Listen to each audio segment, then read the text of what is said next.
पाकिस्तान और दुनिया भर से लाखों देखने और सुनने वालों को राना उज़ैर का सलाम। नादरकाम, इस वक्त शहर इक़्तिदार से कुछ खौफनाक तरीन खबरें निकल कर सामने आ रही हैं और क्योंकि सूरत हाल अब खौफनाक तरीन शक्ल इख्तियार कर चुकी है और अगर जलती पर पानी ना फेंका गया तो फिर हालात उस जानिब चले जाएंगे कि फिर वापसी का रास्ता नहीं मिलेगा। और इस वक्त के मैच इमरान खान और जनरल आसिम मुनीर के दरमियान फंसा हुआ है और जो जीता वो जो है वो सिकंदर होगा। और ये जंग जो है वो अपने खौफनाक तरीन और फैसला कुन मरहले में जनाब दाखिल हो चुकी है। मैं कुछ बड़ी खबरें लेकर आपकी खिदमत में हाजिर हुआ हूं। सबसे पहली खबर पर आज हमने बात करनी है कि इमरान खान और इस्टेब्लिशमेंट की लड़ाई खौफनाक तरीन मोड़ पर आ गई है। एक जानिब तो इमरान खान साहब का टेलीग्राफ को लिखा हुआ आर्टिकल जिसने इस वक्त ताकतवर ऐवानों में खलबली मचाई हुई है, सियासी जल्जले महसूस किए जा रहे हैं, लेकिन उसके फौरी बाद इस्टेब्लिशमेंट ने भी इमरान खान का बंदोबस्त कर लिया है।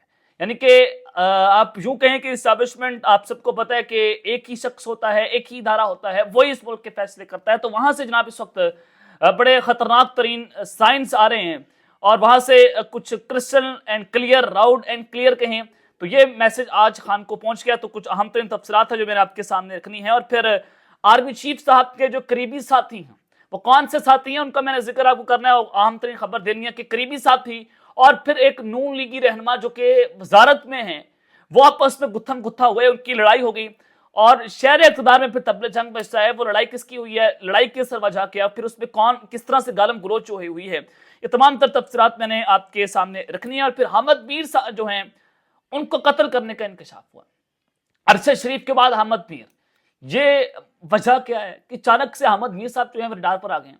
इस हवाले से कुछ एक्सक्लूसिव खबरें हैं, लेकिन अगर आपने चैनल को सब्सक्राइब नहीं किया, चैनल को लाजमी सब्सक्राइब कर लें, बेल आइकन को दबा दें। आने वाली तमाम तरह अपडेट्स आपकी खिदमत में बर वक्त पेश होती रहें।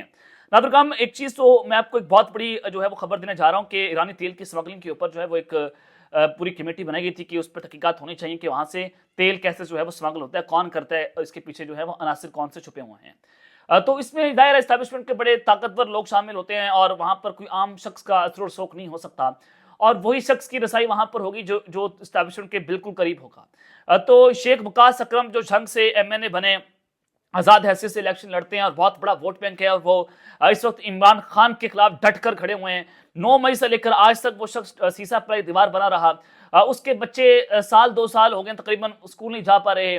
घर वालों पर तशद्दुद और जुल्म बर्बरीत की इंतहा शेख वकास अकरम जो है वो डट कर खड़ा रहा। अब जनाब शेख वकास अकरम साहब ने 10 मई को फैसलाबाद में जलसा करने की हामी भर ली। उन्होंने कहा कि मैं जलसा करूंगा, 10 मई जो आ रहे हैं मैं वहां पर जाकर जलसा करूंगा। और अब उन्होंने हामी भरी तो अब उनकी जुबान को बंद करने के लिए, उनको सबक सिखाने के लिए ईरानी तेल स्मगलिंग में उनका नाम जो है वो दिलवा दिया गया है। शेख वकास अकरम साहब जो है उनको वहां पर सख्त तरीन सजा देने की तैयारियां मुकम्मल हो चुकी है। तो ईरानी तेल की स्मगलिंग में कई मौजूदा और साबिक वज़रा और सियासतदानों के मुलव्विस होने का इंकशाफ हुआ है। यानी कि मौजूदा जो मिनिस्टर्स हैं वो भी मौजूद हैं। मुल्क में सालाना 2 अरब 80 करोड़ लीटर ईरानी डीजल और पेट्रोल की स्मगलिंग से कौमी खजाने को तकरीबन 227 अरब का नुकसान होने का इंकशाफ है। अब इसमें कुछ एस्टैब्लिशमेंट के करीबी लोग भी शामिल हैं, ये मैं आपको बता रहा हूँ। करीबी लोग नहीं बल्कि उनके अंदर जो काम करने वाले लोग हैं वो भी शामिल हैं। और ये स्मगल शुदा तेल सबसे ज़्यादा सिंध के अंदर इस्तेमाल होता है। और मुल्क के सिविल हसास इदारे ने अपनी एक रिपोर्ट पर इंकशाफ किया है कि ईरानी तेल की स्मगलिंग में दोबारा इजाफा हो चुका है।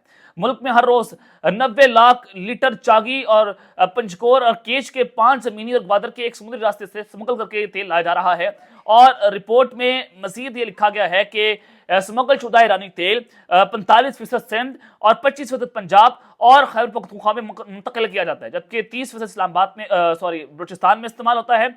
और रिपोर्ट में बताया गया कि बलूचिस्तान की लगभग 15% आबादी का रोजगार ईरानी तेल की स्मगलिंग से वाबस्ता है। तो इसमें जनाब बड़ी खतरनाक चीज़ें हैं और इनमें साबिक सूबाई असद बलोच सूबाई वजीर हैं, लाला रशीद बलोच और साबिक वज़ीर-ए-आला अब्दुल कदूस बसिंजो, उनके भाई जमील बसिंजो, साबिक सूबाई वज़ीर मोहम्मद खान लहड़ी के भाई आसिफ लहड़ी समेत कई दीगर सियासतदान जो हैं उसमें शामिल हैं। ये जनाब बड़ी खतरनाक किस्म की सूरत हाल है। कि इसमें कुछ सियासतदानों के जो है वो इन्वॉल्व होने का इंकशाफ हुआ है। अब खैबर पख्तूनख्वा और पंजाब में गवर्नर्स का नाम जनाब पाकिस्तान पीपल्स पार्टी वहाँ पर आगे आ गए कि हमारे गवर्नर्स वहाँ पर लगाए जाएं। पीपल्स पार्टी जो है वो ब्लैकमेल कर रही है कि अगर आप ये काम नहीं करते तो फिर हम आपकी हुकूमत का तख्ता उलट देंगे, फिर मोहसिन नकवी को वज़ीर-ए-आज़म बना देंगे। तो जो पीपल्स पार्टी है वो नून लीग के लिए डरावना ख्वाब बनी हुई है। तो केपीके में और पंजाब में नए गवर्नर की तैनाती का असूली फैसला हो चुका है और ज़राए के मुताबिक केपीके में फैसल करीम कुंडी को गवर्नर बनाए जाने का इम्कान है, जबकि पंजाब में सरदार सलीम हैदर को गवर्नर बनाया जा सकता है। सरदार सलीम हैदर खान का ताल्लुक अटक की तहसील फतेह जंग से है, जबकि फैसल करीम कुंडी का ताल्लुक पाकिस्तान पीपल्स पार्टी के सेक्रेटरी इत्तेहाद में हैं और ये 2008 से 2013 तक डेप्टी कौमी स्पीकर जो है कौमी असम्बली भी जनाब रहे हैं। अब ये सारी सूरत हाल जनाब आपके सामने है। अहमद मीर साहब लगातार जिस तरह से रिपोर्टिंग कर रहे हैं रजीम चेंज ऑपरेशन के बाद और फिर जो इलेक्शंस हुए, अरशद शरीफ के ऊपर इन्होंने एक पटिशन भी इस्लामाबाद हाई कोर्ट में फाइल कर दिया कि उनके कातिल जो है वो सामने आने चाहिए, तो उसके ऊपर बड़ी खुलकर बात भी कर रहे थे। जनरल रानी का गद्दार वो उन्होंने जो है वो किसी जमाने में आपके सामने बेनकाब किया। इमरान खान साहब के ऊपर जो जिस तरह से फेयर रिपोर्टिंग अहमद मीर की जानिब से की जा रही है, पाकिस्तान को कोई सहाफ़ी इस तरह की रिपोर्टिंग नहीं कर रहा।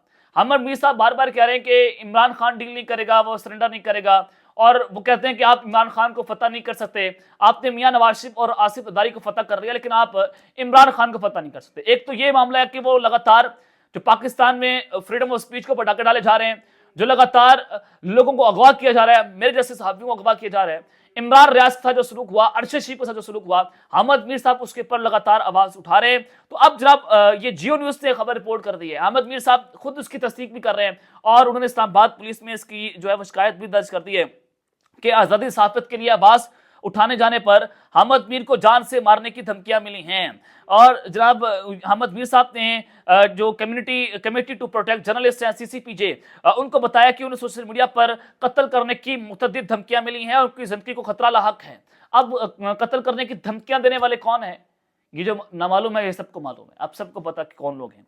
और अहमद मीर साहब ने कहा कि और कमेटी टू प्रोटेक्ट जर्नलिस्ट की जानिब से अहमद मीर की हिफाजत यकीनी बनाने और ऑनलाइन हिरासत किए जाने की गैर जानिबदाराना तहकीकात का मुतालबा उन्होंने कर दिया है। और अहमद मीर ने गुज़िश्ता हफ्ते इस्लामाबाद में पुलिस को धमकियों की इतलात भी दी, अतः अभी तक FIR दर्ज ना हो सकी और ना ही तहकीकात जो है वो जनाब शुरू हो सकी हैं। तो ये जनाब इस वक्त पाकिस्तान में सहाफत का हाल है कि जो यहाँ पर बोलेगा, जो हक और सच की आवाज़ उठाएगा, उसको पकड़कर निशान इबरत बना देंगे। अरशद शरीफ को शहीद किया गया, दियारे गैर में जाकर शहीद कर दिया गया। वो कौन था जिसने अरशद शरीफ को यहाँ से पाकिस्तान से बाहर जाने के लिए मजबूर किया? धमकियां दी गई, फिर दुबई और फिर दुबई से कीनिया ले जाने वाला जो है वो अहम शख्स कौन था, उसका पता लगाना जरूरी है। और फिर कीनिया में जाकर कैसे हुसूलतकारी हुई, कैसे हमारे लोगों ने वहां पर उनको कत्ल करवाया, वो सब कुछ आपके सामने है। और फिर इमरान रियाज 5 माह अगवा रहे, आज तक पाकिस्तान में किसी ने उठकर ये नहीं पूछा कि इमरान रियाज के जो अगवाकार हैं वो कौन है। और फिर 27 अक्टूबर को राना उज़ैर को मुझे जो है वो घर से उठाकर ले गए, आज तक किसी अदालत ने मुझे बुलाकर नहीं पूछा कि आपके अगवाकार कौन है, आप और मेरे अगवाकारों को आज तक कटहरे में लाकर नहीं खड़ा किया गया। तो ये पाकिस्तान की अजीब और गरीब सूरत हाल है।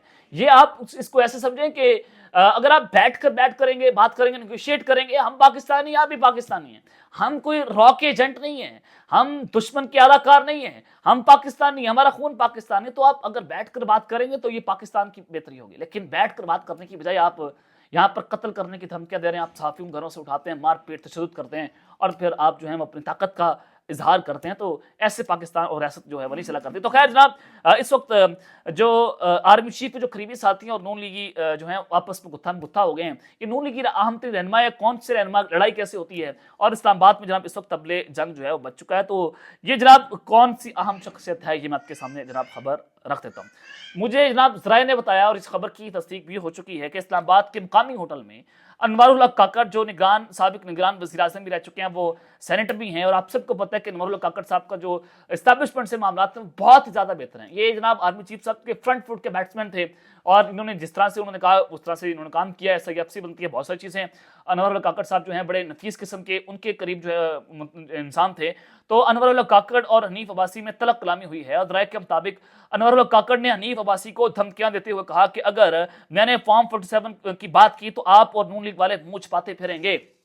अब ये अनवारुल हक काकड़ साहब जो हैं, इनके जनाब दौर में इनकी होते हुए फॉर्म 47 आपके सामने कि कैसे मुल्क में धांधली हुई कि आप साफ और शफाफ इंतखाबात कराने में नाकाम हुए। आप तो सूरतकार हैं, आप तो अलगकार हैं, آپ کیسے جناب دھمکیاں دیں گے؟ آپ تو خود اداکار اور آپ تو خود پپیٹ بن کر کام کرتے رہے، آپ تو ناجائز اور غیر قانونی طور پر پاکستان کے مسلط رہے، آپ کے اوپر آرٹیکل 6 لگنا چاہیے۔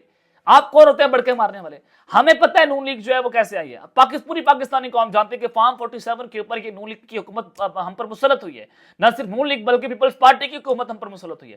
زرداری صاحب جو اپنے آپ کو بہت بڑا مفاہمت کا بادشاہ کہتا تھا، عمران خان نے اس کی سیاست کو بھی تباہ کر کے رکھ دیا۔ آج وہ بھی ڈھیل کھڑکا کے صدر پاکستان بنا ہوا ہے، supreme commander of arm forces بنا ہوا ہے، جو کہتا تھا کہ میں اینٹ سے اینٹ بجا دوں گا۔ یعنی کہ یہ پاکستان کی صورتحال ہے کہ جو کل کو دھمکیاں دیتے تھے آج وہ آنکھوں کا تارا بنے ہوئے ہیں۔ تو خیر جناب، یہ انور حق کاکڑ صاحب نے ان کو دھمکی دی، اور کیا تم مجھے گرفتار کرنے آؤ گے؟ یہ جناب جو ہے وہ انہوں نے حنیف عباسی صاحب سے مکالمہ کیا۔ حنیف عباسی نے انور حق کاکڑ پر جوئی بار کرتے ہوئے کہا کہ میں قسم کھاتا ہوں تم چور ہو، تم نے گندم اسکینڈل میں پیسے کھائے ہیں۔ یعنی کہ یوکرین سے نگران حکومت کے دور میں جو ہے وہ گندم آتی ہے، پورا اسکینڈل آپ سب کے سامنے تحقیقات ہو رہی ہیں، اور پھر آج پاکستان میں جو کسانوں کا حال ہے کہ وہ آج دھرنا دے رہے ہیں، اور یہ بات موجودہ حکومت پر آ رہی ہے۔ لیکن یہ اگر آپ اس کو بیک گراؤنڈ دیکھیں تو انور حق کاکڑ صاحب اس کے بہت بڑے کلپریٹ ہیں، ان کو سزا ہونی چاہیے۔ تو یہاں پر یہ جو ہے وہ لڑائی شروع ہو گئی، اور یہ جناب آپ کے سامنے اب پھر جناب عمران خان اور اسٹیبلشمنٹ کی لڑائی اس وقت بڑے خطرناک ترین موڑ پر جا چکی ہے، اور یہ معاملہ عمران خان اور جنرل آصف کے درمیان جو ہے پھنسا ہوا ہے، جو جیتا وہ سکندر ہوگا۔ اب آپ نے دیکھنا کہ عمران خان صاحب نے آج کل رات کو جو ٹیلی گراف میں آرٹیکل دکھا، اس میں انہوں نے کہا کہ مجھے اگر کچھ ہوا تو اس کے ذمہ دار آرمی چیف صاحب ہوں گے، اور آرمی چیف کی گائیڈنس کے اوپر اسٹیبلشمنٹ نے میری جماعت کو جو ہے وہ دیوار سے لگا دیا۔ اور پھر انہوں نے 8 فروری کا ذکر کیا کہ انہوں نے ملٹری اسٹیبلشمنٹ کی جتنے بھی پلان سے عوام نے ووٹ ڈالا، گھروں سے باہر نکل کر تمام پلانس کے اوپر پانی پھیر دیا۔ یہ جناب جو ہے وہ انہوں نے اس کے اوپر جو ہے بات کی۔ ٹیلی گراف کا آرٹیکل بڑا امپورٹنٹ، اس نے اس وقت دنیا کے اندر ہلچل مچائی ہوئی ہے۔